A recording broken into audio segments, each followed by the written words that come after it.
आप सभी का Shiv coaching classes Shivkumar sir के यूट्यूब चैनल पर स्वागत है। मैं शिवकुमार आपका स्वागत करता हूं।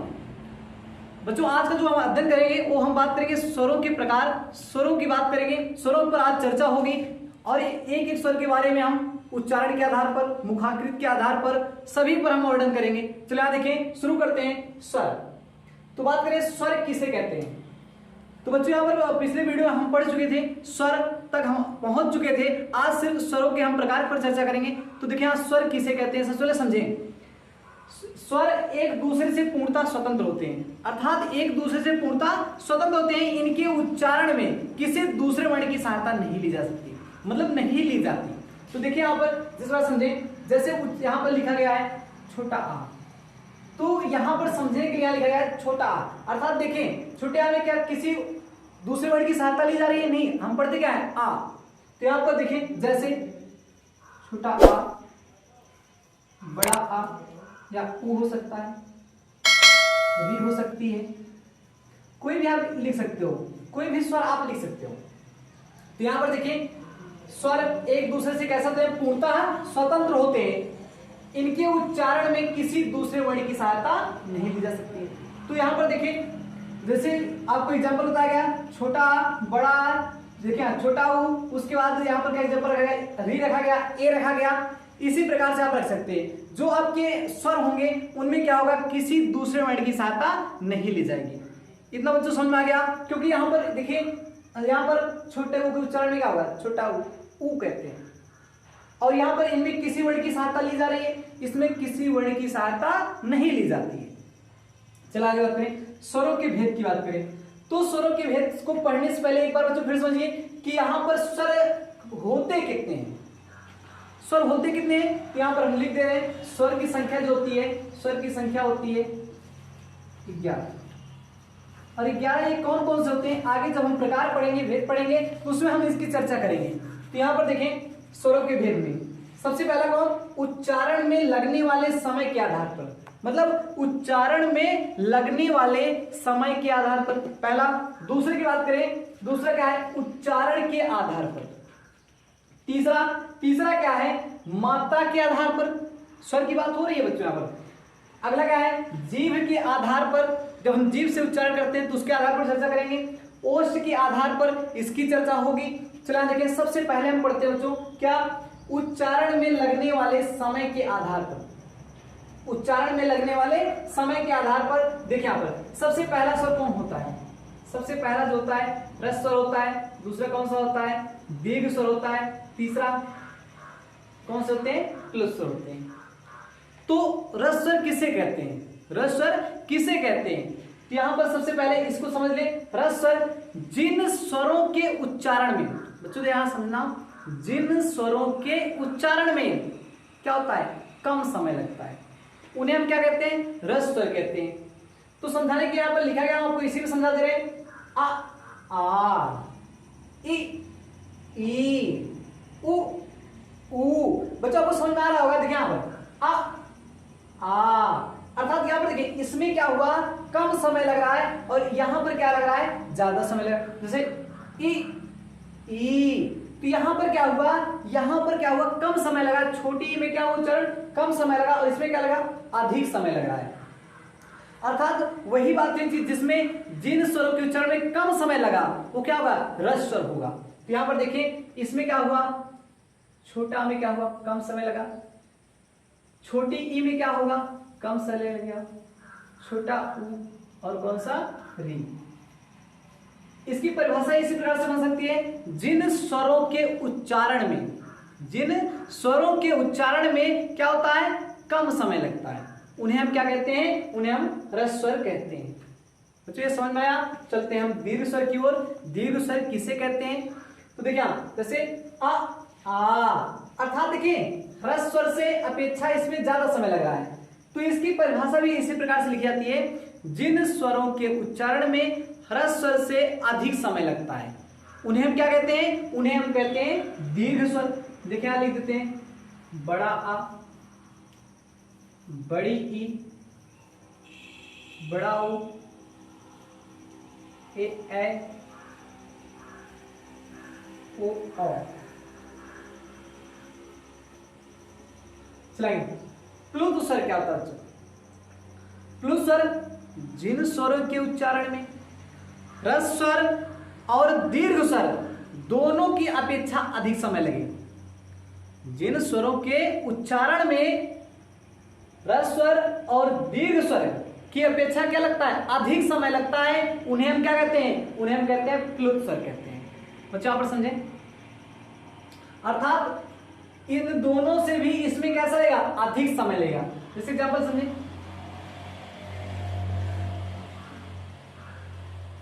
बच्चों इसको क्या पढ़ाता है? पढ़ाता है ओम। अर्थात यहां पर क्या हुआ? यहां पर इन दोनों के उच्चारण से क्या हुआ? इसमें अधिक समय लगा। तो इस प्रकार से ये क्या हुआ? प्लुत स्वर। बच्चों ये समझ में आया होगा कि उच्चारण में लगने वाले समय के आधार पर आपका यहां पर 3 प्रकार से स्वर होते हैं। ह्रस्व स्वर होता है, दीर्घ स्वर होता है और प्लुत स्वर। चलो बच्चों आगे देखते हैं, अगला कौन सा है? यहां पर देखिए उच्चारण के आधार पर। चलो देखिए उच्चारण के आधार पर तो छोटा बड़ा यहां देखिए सब लिखा गया है। अब यहां देखिए और लिख देते हैं ए ओ औ। चलिए बच्चों देखिए उच्चारण के आधार पर सबसे पहले बात करें आ। इनका उच्चारण कैसे होता है? किससे होता है? कंठ से होता है, तालव्य से होता है या किससे होता है? तो बच्चों आप याद रखना, आप एक ट्रिक बता दे रहे हैं यहां पर, आप ट्रिक का प्रयोग करना। के टी ओ, यहां पर के टी ओ, अर्थात यहां पर क्या हुआ? ये हो जाएगा कंठ। इसका मतलब क्या हुआ? ताल या तालव्य। ओ का मतलब हो जाएगा ओष्ठ। बच्चों समझ में आया? छोटा आ बड़ा आ का उच्चारण किससे होगा? कंठ से होगा। ई और यहां छोटी ई और बड़ी का उच्चारण किससे होगा? ताल से होगा। छोटा ऊ और बड़ा ऊ का उच्चारण किससे होगा? ओष्ठ से होगा। आया क्या? बचा है री। री देखें, री कैसे होता है? मूर्धन्य होता है, अर्थात इसका उच्चारण कैसे होगा? मूर्धा से। या तो समझा बच्चों? यहां पर देखें ए ऐ।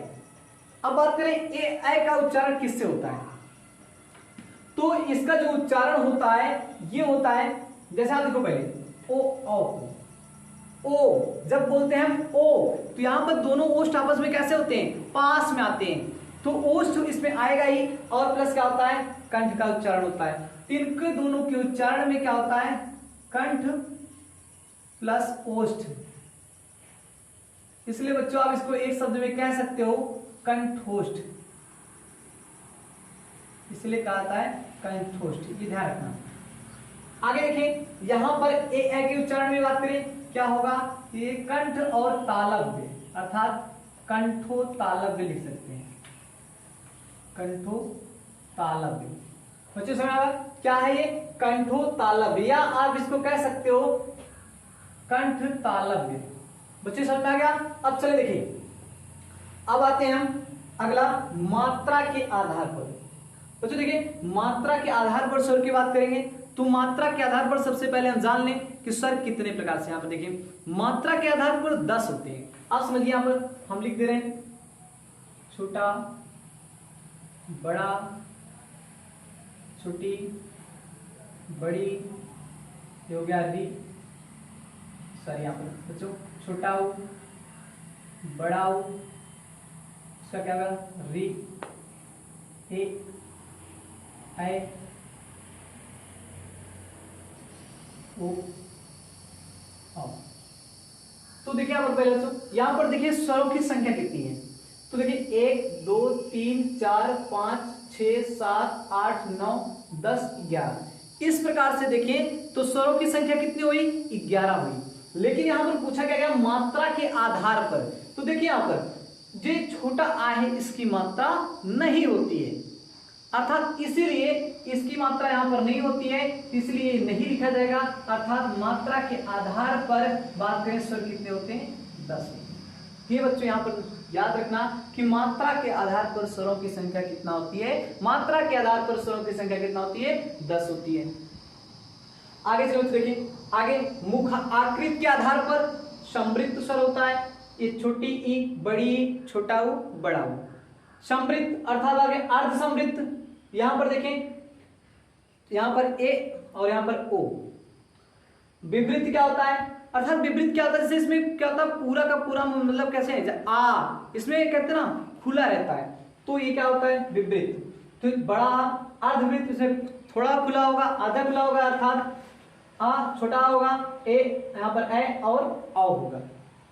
चलिए देखें ओष्ठ के आधार पर, अगला जो हम पढ़ेंगे बच्चों क्या पढ़ेंगे, ओष्ठ के आधार पर। ओष्ठ के आधार पर बात करें, स्वर कितने प्रकार से, दो प्रकार से, एक होता है वृत्तामुखी और एक होता है आवृत्तामुखी। वृत्तामुखी की बात करें तो जिन स्वरों के उच्चारण में ओठ कैसे होते हैं, गोल हो जाते हैं, से उ ऊ, तो यहां पर उ ऊ, तो यहां पर जब बोल रहे हैं देखें तो ओष्ठ कैसे हो रहे हैं, हमारे ओष्ठ हमारे गोल हो जा रहे हैं, ओ औ, तो यहां पर देखें, यहां पर ओ औ, तो यहां पर कैसे हो रहे हैं गोल, जबकि आ गोल नहीं होता। यहां पर देखें तो जो जिन स्वरों के उच्चारण में ओठ कैसे हो जाते हैं, गोल हो जाते हैं, तो क्या कहलाएगा, वृत्तामुखी कहलाएगा। जैसे छोटा ओ, बड़ा ओ औ, तो ये क्या हो गए, ये हो गए वृत्तामुखी। अब यहां पर देखिए, अब यहां से देखिए आवृत्तामुखी, आवृत्तामुखी किसे कहते हैं, यही चीज बात करें, जिन स्वरों के उच्चारण में क्या होता है, ओष्ठ गोल नहीं होते, गोल नहीं होते, क्या कहलाते हैं, आवृत्तामुखी। क्या देखना, आ ई, बड़ी ई, आप री लिख सकते हो, ए है, ये से जितने होते हैं क्या होते हैं, आवृत्तामुखी होते हैं। बच्चों ये समझ में आ गया होगा, ओष्ठ के आधार पर जिन स्वरों के उच्चारण में क्या होता है, ओष्ठ हमारे कैसे हो जाते हैं, ओष्ठ हमारे कैसे हैं, वो गोल हो जाते हैं, वो क्या कहलाते हैं, वृत्तामुखी कहलाते हैं। तो यहाँ पर ये बच्चों समझ में आया।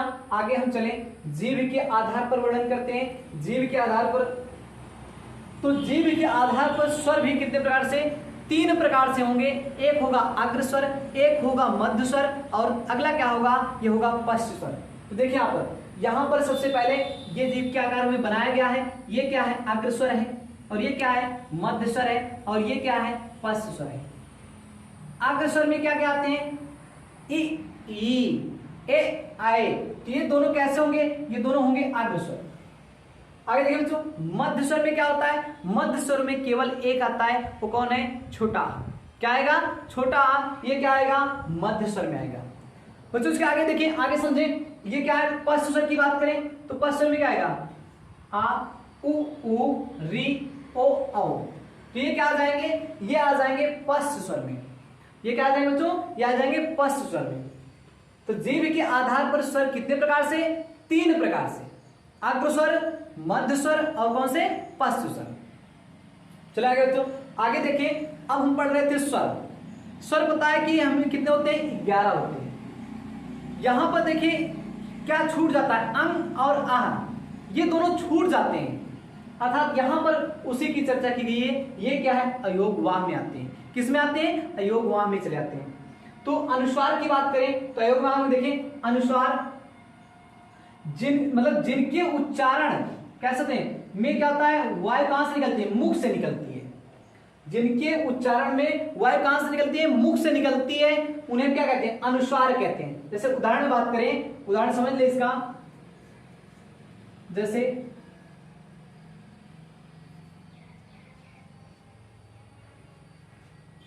शंख, अर्थात यहां देखिए जो उच्चारण लिखा गया है, अंक की बिंदी लगी यहां पर, ये क्या है, ये अनुस्वार है। पूछिए क्या है, अनुस्वार है। अनुनासिक क्या होता है, अगर यहां पर केवल अंक की बिंदी मिलती है आपको, तो चाहे अगला उदाहरण यहां पर लिख रहे हैं, ऐसे देखना, ये लिखा गया मंच, क्या लिखा गया, मंच। तो अर्थात जिनके उच्चारण में क्या हुआ, वायु कहां से निकली, केवल मुख से निकल रही है, तो वहां क्या होगा, अनुस्वार होगा। लेकिन यहां पर अनुनासिक में क्या होता है, अनुनासिक में बात करें तो इसमें वायु कहां से निकलेगी,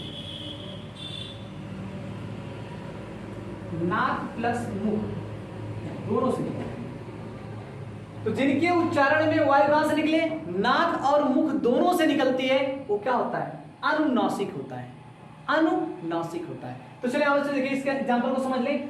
तो जैसे लिखा गया चांद, तो जो लिखा गया है चांद, अर्थात बात करें चांद के उच्चारण में, चांद के उच्चारण में क्या हुआ, जो वायु है कहां से निकल रही है, मुख और नाक दोनों से निकल रही है।